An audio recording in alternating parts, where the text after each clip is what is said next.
नमस्कार। हमारे यहाँ राजा महाराजा सोने और चांदी के बर्तन में खाना खाते थे, तो क्या वो एक सोने का घड़ा नहीं बना सकते थे? जरूर बना सकते थे, लेकिन फिर भी उसने पानी पीने के लिए मिट्टी का घड़ा ही पसंद किया, क्योंकि हमारे ऋषियों ने एक परंपरा दी थी कि जो भी मिट्टी का घड़ा बने वो अलग अलग तरीके की मिट्टी से बने और उसको 1200 सेल्सियस पे तपाया जाए। उससे अग्नि, जल, वायु, पृथ्वी वगैरह तत्व है उसमें मिश्र होते हैं। उसी हिसाब से उसको हर 6 महीने चेंज भी करने के लिए बोला था। क्यों? कि वो जो हमको तत्व देते हैं वो 6 महीने के लिए ही देते हैं, तो हर 6 महीने के बाद उसको चेंज करना चाहिए।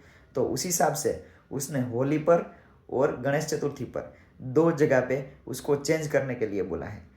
तो हम इस होली पर हमारा जो मिट्टी का बर्तन है, हमारा जो मटका है उसको भी चेंज करें, और यदि उसमें पानी भी चेंज करें, उसमें बारिश का पानी डालें, तो अति उत्तम परिणाम है वो हमको देंगे।